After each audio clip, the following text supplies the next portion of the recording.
Hello, film plot में खुश आमदीद। आज हम आपको कमांडो फिल्म की कहानी बयान करेंगे। फिल्म का आगाज़ एक कार्टर लैब में होता है, जहां एलीट एजेंट जेम्स बेकर की क़यादत में एक स्वाट टीम तैयार होती है। स्नाइपर पहले गार्ड को हिलाक कर देता है और स्वाट टीम को दाखिल होने की इजाज़त देता है। जब वो लैब में पहुंचते हैं तो क्रिमिनल्स और स्वाट टीम के दरमियान एक गन फाइट शुरू हो जाती है। सूरत हाल को काबू में करने के बाद क्रिमिनल्स नीचे भाग जाते हैं। जेम्स और उसकी टीम भी नीचे जाते हैं और क्रिमिनल्स को मारने का काम जारी रखते हैं। मैक्सिकन कार्टेल के अक्सर क्रिमिनल्स को ख़त्म करने के बाद जेम्स आखिरी मुजरिम को हुक्म देता है कि वो अपना हथियार छोड़ दे। कुछ वक्त बाद एक और मुजरिम उन्हें गुमराह करता है और वो जेम्स पर हमला करता है। क्रिमिनल्स आखिरकार ख़त्म होते हैं, लेकिन जेम्स को ये मालूम होता है कि अंधेरे और उसकी PTSD की वजह से वो 3 मासूम लोगों को कत्ल कर चुका है। जेम्स को सेहतयाब होने के लिए घर वापस भेजा जाता है और तवील अरसे के बाद वो अपनी बीवी और 2 बड़ी बेटियों से मिलता है। इसके बाद सीन जेल में कैद मुजरिम जॉन पर शिफ्ट होता है, जो जल्द रिहा होने वाला है। क्रिमिनल्स का एक गिरोह जिसे जॉन ने माजी में तकलीफ पहुंचाई थी, इस पर इंतकाम लेने के तौर पर हमला करने की कोशिश करते हैं।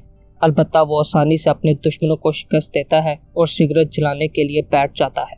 वो इराक और अफगानिस्तान का साबिका सिपाही है और अपने अच्छे रवैये के जरिए वो मैनेजमेंट को राज़ी करने की कोशिश करता है कि इसे अच्छी ज़िंदगी गुजारने के लिए दूसरा मौका दिया जाए और फिर इसे कैद से आज़ादी हासिल होती है। इस दौरान जेम्स अपने ख़ानदान के साथ रात का खाना खा रहा होता है और अब भी इसे बुरे ख्यालात आते हैं। दोनों बच्चियां अपने माँ बाप को कुछ दिन इकट्ठे वक्त गुजारने के लिए पहाड़ों पर जाने की राय देती हैं। दूसरी तरफ जॉन के दोस्त उसे घर ले जाने के लिए आते हैं और फिर कार में उनसे इस रकम के बारे में पूछता है जो उसने जेल में जाने से पहले छुपाई थी। अगर हम माजी में जाएं तो पता चलता है कि उन्होंने $3 मिलियन वहां छुपाए हैं जहां जेम्स और उसकी फैमिली रहती हैं। जेम्स की बेटी को अचानक इन पैसों का इल्म होता है और इनका इस्तेमाल करने लगती है।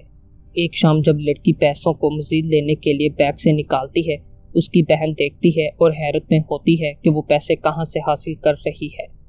दूसरी जानिब जॉन का दबाव होता है कि वो पैसे को बगैर किसी की तवज्जो दिलाए हासिल कर लें। इस शाम कुछ गुंडे जेम्स के घर पहुंचते हैं और घर की तलाशी शुरू करते हैं। जब जेम्स कार में वापस आता है तो उन्होंने बताया कि घर में 4 लोग हैं। इस दौरान जेम्स, जिसे नींद में चलने की आदत हो जाती है, वो अपनी गन पकड़ता है और फिर इस खिड़की पर शूट करता है जहां से वो गिरोह घर में दाखिल होने की कोशिश करता है। तीनों गुंडे बच निकलते हैं और जेम्स डर कर जागता है। इसकी बीवी उठती है और इसकी गन लेती है। वो खुद को मुजरिम महसूस करता है और अपनी बीवी से कहता है कि वो इसे छोड़कर जा सकती है ताकि वो महफूज रहे, लेकिन वो इसके साथ रहने को कहती है।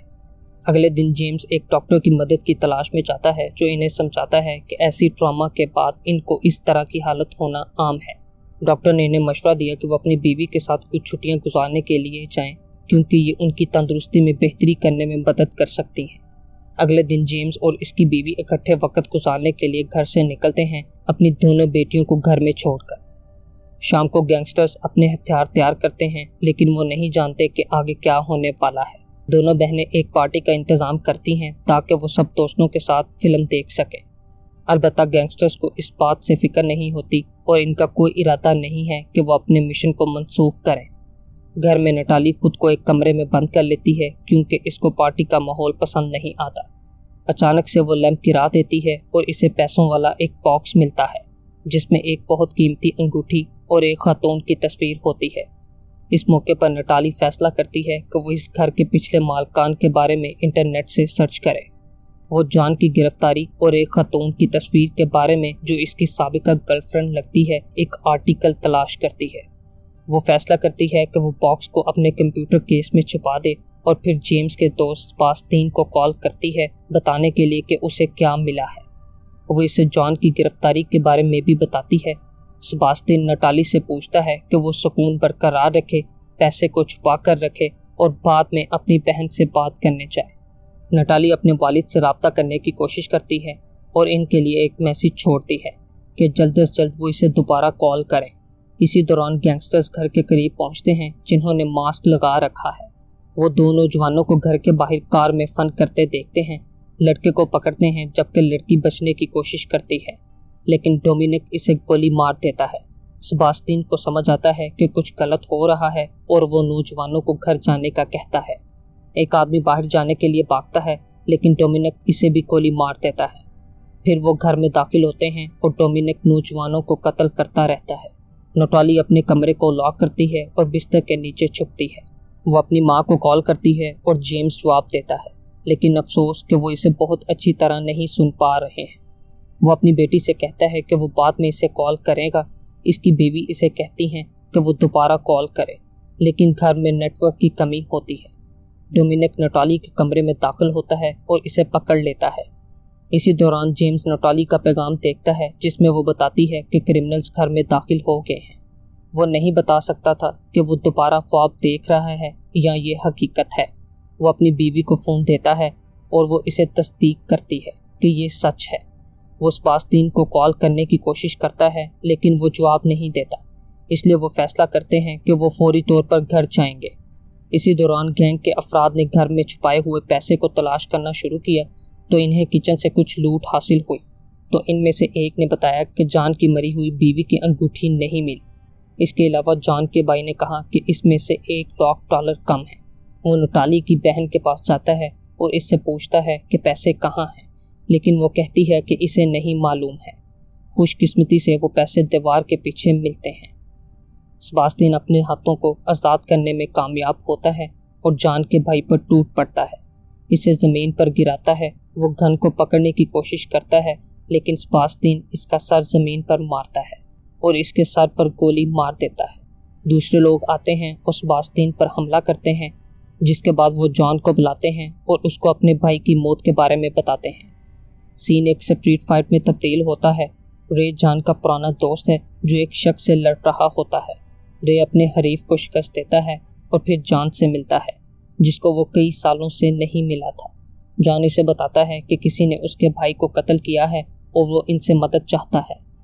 बाद में जॉन और वो गुंडों की टोली जेम्स के घर पहुंचते हैं। जॉन अपने भाई की लाश को पाता है और चाकू लेकर सेबास्टियन पर बेहतर पे वार करता है और इसकी मौत हो जाती है। वो सेबास्टियन का फ़ोन लेता है और जेम्स को धमकी देता है, लेकिन वो इसे कहता है कि अगर वो इसकी बेटियों को छुएगा तो वो मर जाएगा। वो इसे बताता है कि वो पहले ही लेट हो चुका है। फिर जॉन नटाली को एक कमरे में ले जाता है और वो इसको एक डिब्बा देती है जिसमें अंगूठी होती है। जेम्स और उसकी बीवी आखिरकार घर पहुंचते हैं। वो अपनी बीवी से कहता है कि वो गाड़ी में रहे, जबकि वो खुद गुंडों का सामना करने जाता है। वो घर की तरफ जाने लगता है, लेकिन 2 गुंडों को गाड़ी में देखता है। इनमें से एक गुंडा गाड़ी से बाहर निकलकर चेक करता है कि वहाँ कौन है। जेम्स जो गाड़ी के नीचे छुपा हुआ होता है इसे फौरन चाकू मारता है। दूसरा शख्स गाड़ी से बाहर निकलने की कोशिश करता है, लेकिन जेम्स इसे बेहोश कर देता है। जेम्स फिर घर के अंदर जाता है और बाकी चोरों को कत्ल करता है। वो चलते हुए किसी के अपने पीछे आने की आहट सुनता है जो इसके सर पर मारने की कोशिश करता है, लेकिन जेम्स इसे ज़मीन पर फेंक देता है। फिर इसे अपनी बीवी का पैगाम मिलता है जिसमें उसने बताया कि उसने पुलिस को बुलाया है। डोमिनिक मर्दों की लाश को तलाश करने के लिए बाहर निकलता है। जेम्स घर में दाखिल होता है और अपनी पहली बेटी को तलाश करता है। वो इसे कहता है कि वो घर से बाहर भाग जाए। बाद में एक गुंडा इसे चाकू मारने की कोशिश करता है, लेकिन जेम्स इसकी हरकत महसूस कर लेता है और इसे फौरी तौर पर कत्ल कर देता है। इस दौरान जॉन और इसके लोगों को बताया जाता है कि जेम्स यहाँ है। जब रे इसे देखता है तो वो इसे लड़ने के लिए इसको चैलेंज करता है। जेम्स इसको चाकू से कई बार काटता है और इस पर काबू पा लेता है। इस दौरान डोमिनिक गन के साथ घर में दाखिल होता है, लेकिन जेम्स इसे पीछे से आकर हैरान करता है। डोमिनिक इसको शूट करने की कोशिश करता है, लेकिन जेम्स इसके हाथ को इसी की तरफ करता है और गन के ट्रिगर को चलाता है। फिर वो ऊपर की तरफ जाता है और देखता है कि एक गुंडे ने नटाली को होस्टेज बना रखा है और जेम्स को धमकी देता है कि वो इसे मार देगा। बावजूद इसके जेम्स ने गन को उस पर ताना और उसे कत्ल कर दिया। वो अपनी बेटी को गले लगाता है और कहता है कि वो बाहर भाग जाए। जेम्स जॉन को नाम से बुलाता है और उसको बताता है कि सिर्फ वही 2 बाकी रह गए हैं। वो जॉन के कमरे के दरवाजे को खोलता है और इस पर गोली चलाता है। दोनों के दरमियान लड़ाई होती है। जब जेम्स ने जॉन को गले से पकड़ा होता है तो इस वक्त पुलिस वहां पहुंचती है, तो जॉन इनमें से एक पुलिस वाले को जेम्स को मारने के लिए राजी करता है और पुलिस वाले को लालच देता है कि वो इस रकम को आपस में तकसीम कर लेंगे। पुलिस वाला इसकी ऑफर को कबूल करता है। फिल्म जेम्स की बीवी की आमद के साथ ख़त्म होती है, जो आखिरकार पुलिस वाले को मारती है। अथॉरिटीज़ पहुंचती हैं और सूरत हाल को ठीक करने में कामयाब हो जाती हैं और यहाँ पर फिल्म का इख्तिताम हो जाता है। अगर आपको इसी तरह की मज़ीद इंटरेस्टिंग फिल्मों के रिकैप चाहिए तो लाइक करें, शेयर करें और हमारे चैनल को सब्सक्राइब करें। Thank you.